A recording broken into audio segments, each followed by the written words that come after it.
Hey y'all, welcome back to another Teen Book Babble. I'm Hayley, and today I'm going to be talking about You're Not Supposed to Die Tonight by Kalynn Bayron. As I'm sure you can guess by the title and the cover, this is absolutely a horror novel, so it is perfect to read this fall. The book follows Charity during her final week of her summer job at Camp Mirror Lake.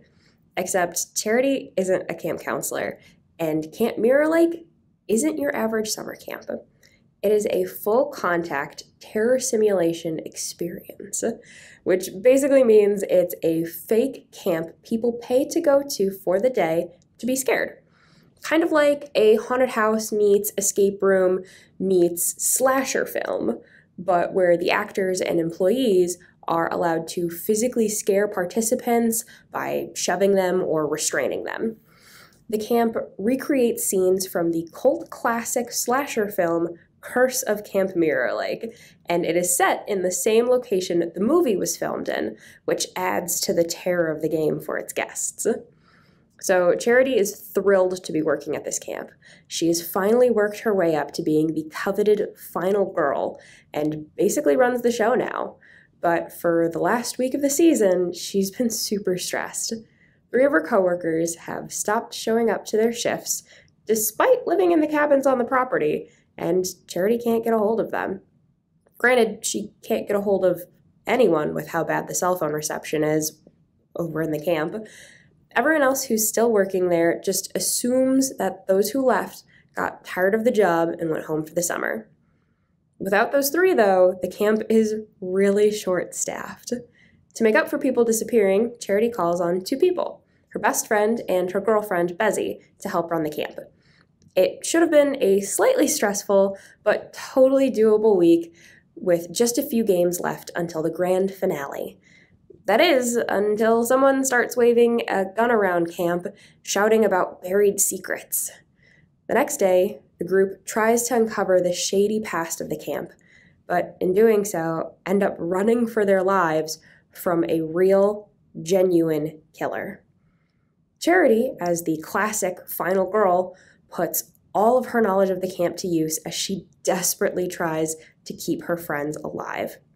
If she wants to survive the night, she's going to have to figure out who the killer is and what they want with the camp. I don't usually read horror books, but I really enjoyed this. There were so many twists and turns that I wasn't expecting that kept it so interesting.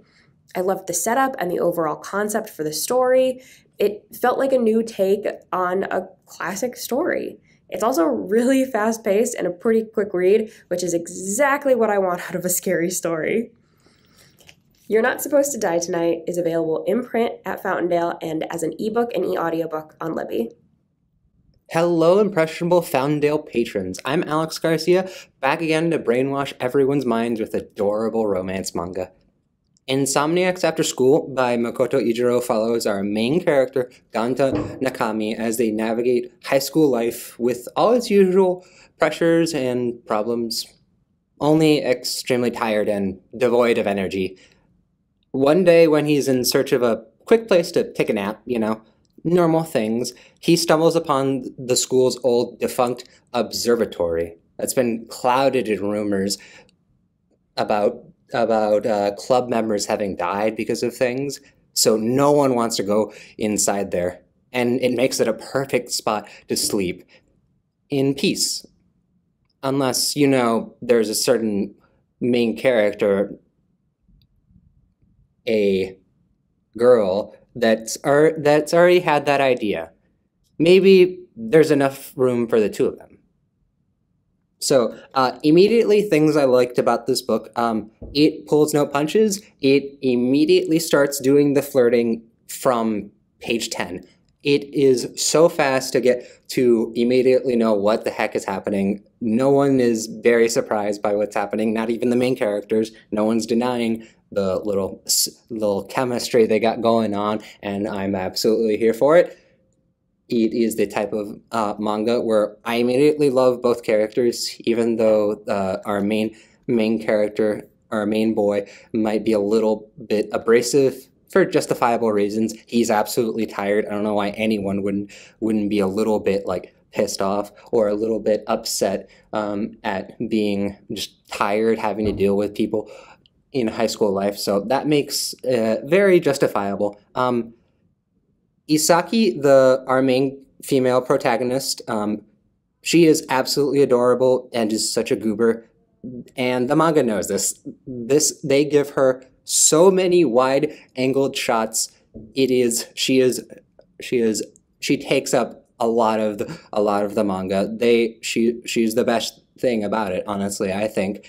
They give her as many shots as they do in the beautiful scenery that they show off, because this is also an astrology manga, because it has to be. It plays second fiddle to the romance, but it's also a very important part. And through the course of the manga, and if you watch the anime, you'll also be learning some things about astrology, which is also nice. That is a very neat sprinkling on top that's nice to have. A third thing that I remember, this has a cat. He's right there. Look at him. Look at that little boy. He's adorable. He is just that hecking cat, according to the teacher who gets her lettuce stolen by that cat from her sandwich repeatedly. That happens multiple times in the manga, and it never doesn't stop being funny. I would recommend this manga if you just want more of the same, honestly, and a little bit of a different angle from it. You can find Insomniac After School at Fountaindale Public Library in the teen graphic novel section, just outside the Vortex. Hi everyone, my name is Andrea Marshall. I'm a teen services specialist here at Fountaindale, and today I wanted to recommend a special book. It is called Where You See Yourself by Forrest. So this book is about a girl. Her name is Effie, and she is in the senior year of high school. So what's unique about Effie is that she has cerebral palsy, and therefore she is a wheelchair user. So since it is Effie's senior year, that means that she is starting to apply for colleges. Fortunately for her, she knows exactly the place that she wants to apply to. So she wants to apply to a very prestigious school in New York City, and then join their mass media program so that she can have a future of creating more media with disability representation. But things don't always go as planned. So first, her high school doesn't want to make the necessary accommodations so that she can participate in her annual senior traditions. In addition to that, she's also questioning whether or not she wants to apply to her dream school after all, because they also will not make the necessary changes to their campus either. So, if you want to find out where Effie goes to school and how she solves these problems with her friends, you can check out Where You See Yourself by Forrest. So, one of the reasons I really like this book is because of the authentic representation. So, this is Forrest's first book.